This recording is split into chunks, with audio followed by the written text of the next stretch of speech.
बिस्मिल्लाहिर्रहमानिर्रहीम। अस्सलाम वालेकुम दोस्तों, मेरा नाम अहमद बिन हबीब है और ये मेरा फर्स्ट ब्लॉग है। यूक्रेन और रूस की इस लड़ाई में लोग ये कह रहे हैं, अक्सर यूरोपीय मीडिया और वेस्ट मीडिया, कि यूक्रेन ये जंग हार रहा है। लेकिन दरहकीकत रूस एक दुनिया की दूसरी बड़ी ताकत है, जबकि यूक्रेन की फौजी ताकत दुनिया में 22वें नंबर पर है। दोस्तों, यूक्रेन के लोग बहुत ही बहादुर तस्वुर किए जाते हैं। आप एक वाक़ये से इस बात का अंदाज़ा लगा लें कि सोवियत यूनियन में जब यूक्रेन था, तो उस वक्त दूसरी जंग अज़ीम 1941 में जब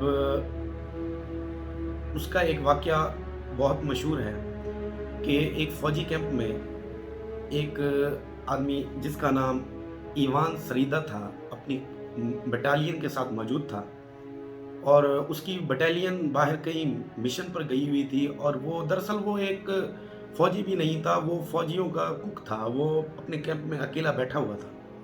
इतने में उसे टैंकों की गड़गड़ाहट की आवाज़ सुनाई दी। वो उसने सोचा कि ये सोवियत के टैंक हैं, लेकिन जब वो बाहर निकला और उसने देखा, तो वो क्या देखता है कि उनकी बनावट और उनके रंग वगैरह जर्मन टैंकों के थे। वो इस बात से बहुत परेशान हुआ, लेकिन वो घबराया नहीं। दोस्तों, इवान सरेदा एक टैंक के पास बाहर जाकर उसके बाहर जो मशीन गन लगी होती है और टैंकों के अंदर से जो बाहर देखने का सिस्टम होता है, वो भाग गया और वो काला कपड़ा लेके आया और वो एक टैंक पर चढ़ गया और बाहर से देखने वाली जगह पर उसने काला कपड़ा डाल दिया और टैंक के बाहर लगी हुई मशीन गन से जो फायर कर रहा था, उसको बाहर कुछ ना दिखाई दिया।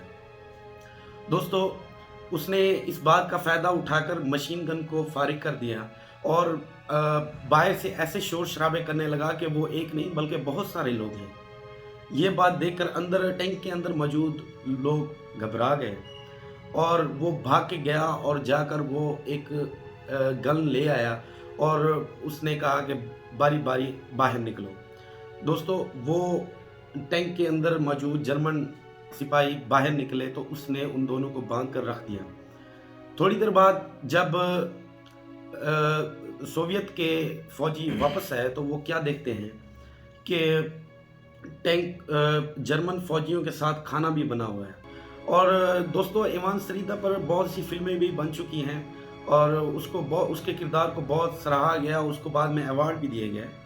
दोस्तों, ये इवान सरीदा दरअसल एक यूक्रेनी बाशिंदा था और आप इस बात से अंदाज़ा लगा सकते हैं कि यूक्रेनी लोग भी बहुत बहादुर हैं।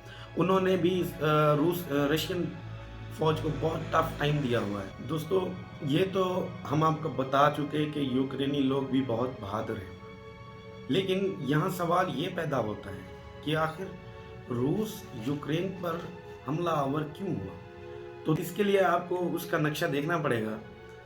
तो दोस्तों, रूस और यूक्रेन दोनों एक पड़ोसी मुल्क हैं और यूक्रेन पहले सोवियत रूस का हिस्सा भी रह चुका है।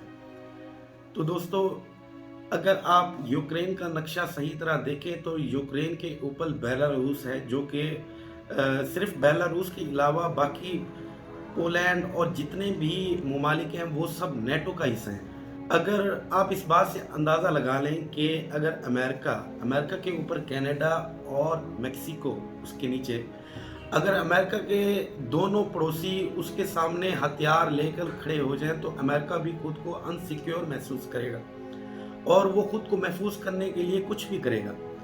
दोस्तों, रूस के साथ के जितने भी ममालिक हैं वो सब के सब नेटो में शामिल हो चुके हैं और रूस के साथ जो यूक्रेन है ये भी नेटो में शामिल होने जा रहा था।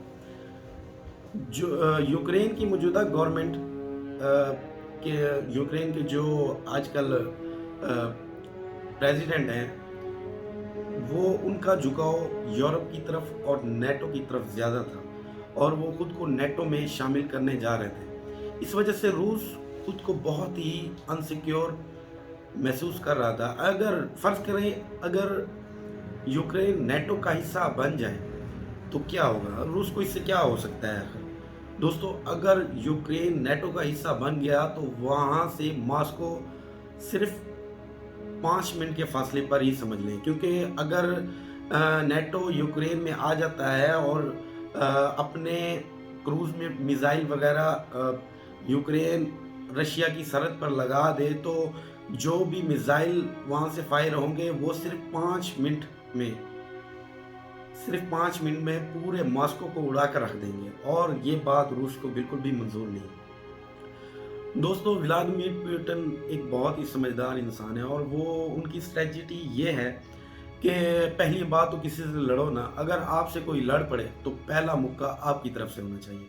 दोस्तों, आप इन सब बातों से अंदाज़ा लगा लें कि रूस भी जो कुछ कर रहा है वो अपने डिफेंस के लिए कर रहा है, जबकि रूस पर बहुत सी माशी और फौजी पाबंदियां लगाई जा रही हैं। अभी उस पर अमेरिका ने ये पाबंदी लगा दी है कि वो अब आज के बाद ऑयल एंड गैस रशिया से जो भी परचेज कर रहा है वो अब नहीं परचेज करेगा। उसके अलावा ऑस्ट्रेलियन कंपनियों ने भी ऑयल रूस से परचेज करना बिल्कुल ही बंद कर दिया है। लेकिन दोस्तों, रूस को इन बातों से कोई फ़र्क नहीं पड़ता, और अमेरिका ने सऊदीया को भी कह दिया है कि वो अपनी ऑयल प्रोडक्शन अब बढ़ा दें। तो दोस्तों, जहाँ पे अपने सेल्फ डिफेंस की बात आती है वहाँ पे रूस कोई भी चीज़ गवारा नहीं कर सकता। तो दोस्तों, अब देखते हैं कि इस बात का इख्तिताम कहाँ पर होता है। दोस्तों, अब इजाज़त चाहता हूँ, इसके साथ ही हमारे चैनल को लाइक करें, सब्सक्राइब करें और बेल आइकॉन को दबाना मत भूलें। शुक्रिया।